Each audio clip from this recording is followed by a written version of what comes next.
welcome back to Phoenix Media Hub. I'm your host Annika Campbell, and today we're joined by Jocelyne Chirnside from Empowering Life Skills. How are you today? I'm great, thanks Annika. How are you? I'm really good, thank you. That's great. So we're here today to talk about your program that you've got going at the moment. So tell us a little bit more about it. Okay, so as you mentioned, I'm the founder of Empowering Life Skills and the creator of the Bridge Builders program. So the Bridge Builders program was designed to help principals, primary school principals, minimise bullying and deal with everyday conflict that happens in schools. And the aim is that it helps children to feel safer at school, reduce problems they have with their friends, and to be more successful in learning. Oh, lovely. What's your kind of experience in the field as well? So I've been a teacher for 30 years, and the last 17 I've actually had a unique position as being a social and emotional learning consultant. So I've worked in over 70 schools in state, Catholic and independent systems, and I've written programs in conflict resolution, mediation and anti-bullying. And recently I've just also written the book Empowered for Life, which is aimed at equipping children to deal with everyday conflict and bullying. And this is a book for parents and teachers so that they've got the skills to know how to do that, and a little bit of a resource for them. Oh, lovely. So a few years ago I also did a research masters, and in that research masters I explored the question, how do teachers' perceptions of conflict influence their response to it in the classroom?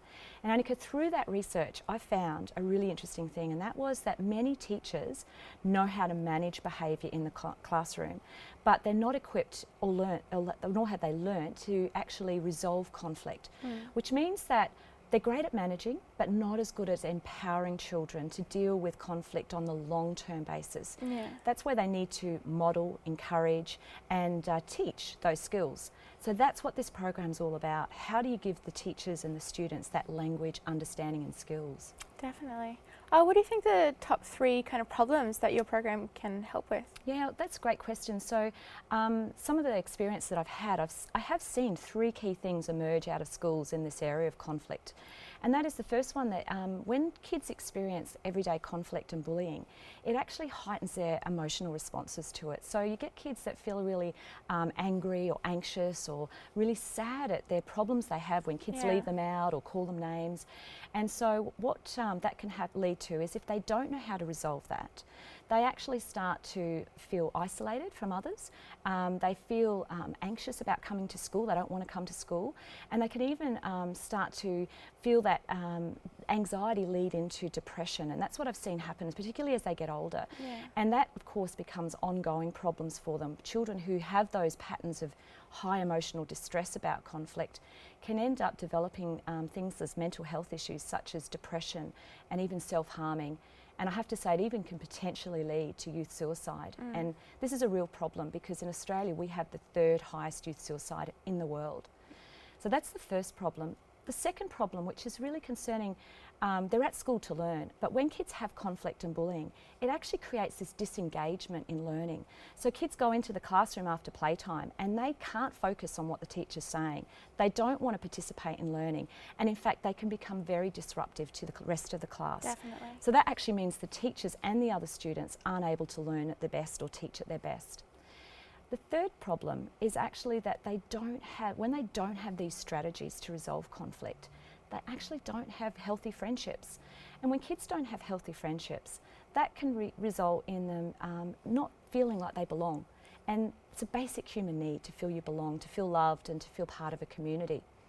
Kids who feel that don't have these skills can actually respond to conflict by sometimes becoming aggressive, and they get what they want through violent behaviours. And I believe that when we teach children how to resolve conflict and bullying at primary school, we're actually setting up a generation that will reduce the potential for domestic violence to occur. Definitely. And I think that's becoming something that's a high concern to everybody in our society. Oh, I completely agree. Great. What kind of methods do you use as well? Yep, so we have a 4-step care method, we call it, CARE. So C is for collect data, so we can see where kids start, what their needs are and how effective the program is and how to follow up to reinforce it. The A is for attend training, so that's for students, teachers, parents, the principal and also the before and after school care. So it's the whole community. And The R is for resources. So we're looking at making sure that we don't just walk in and walk out. As one rural community principal said, she doesn't want sheep dips. She actually wants a program that's immersed and has a long-term appropriate transference in their school. So it's going to be part of the whole culture of the school.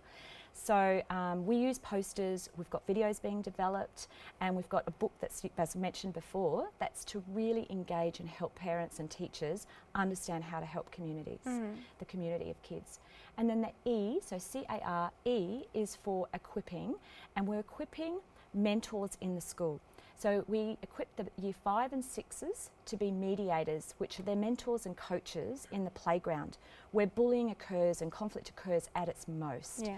So they go out and they help the younger children and they coach them. They don't tell them what to do. They actually demonstrate, let me show you how to calm down, let me show you how you can ask someone to say, tell someone to say sorry, or you say it yourself, and they show them how to do it, and then they get the kids up and they do it, and they just say, great job, and it's incredibly powerful. Very positive. Absolutely.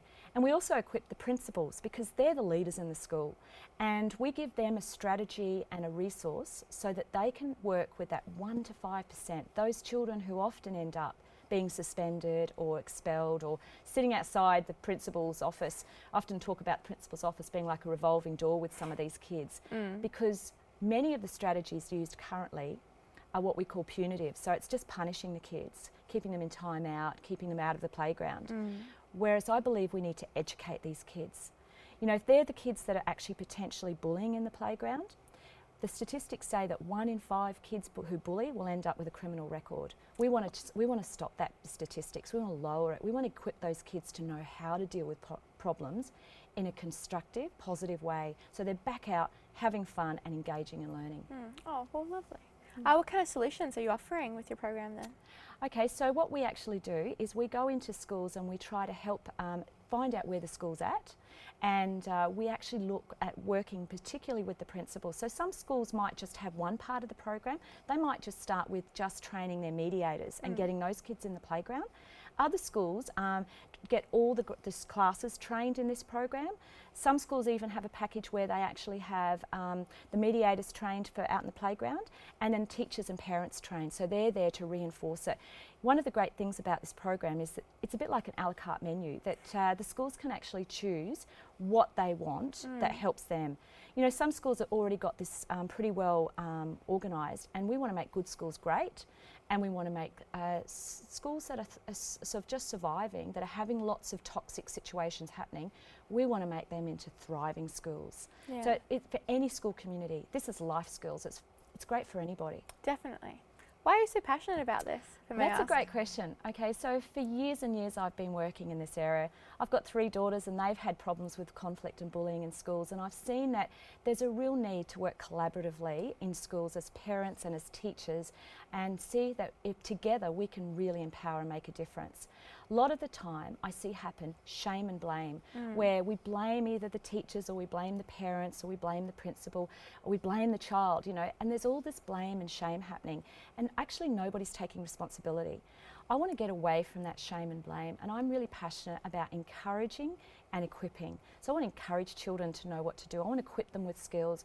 I want to encourage teachers to know how to do this and equip them with skills and resources.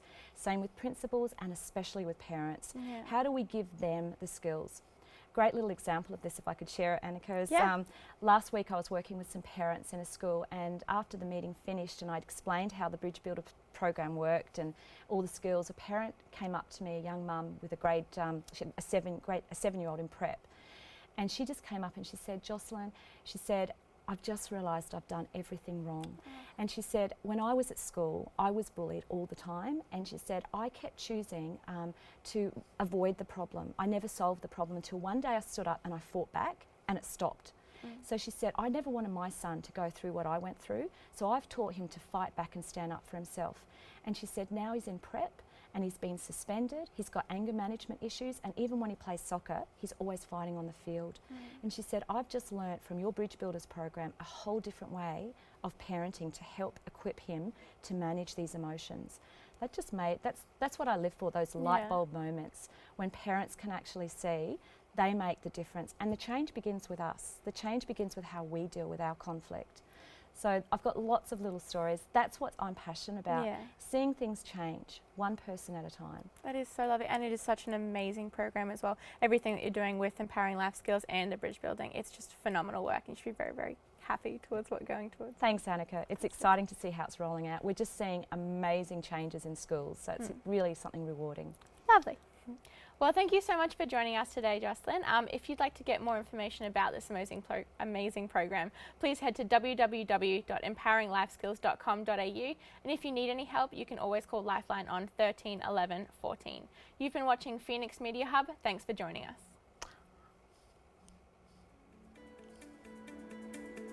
I love that.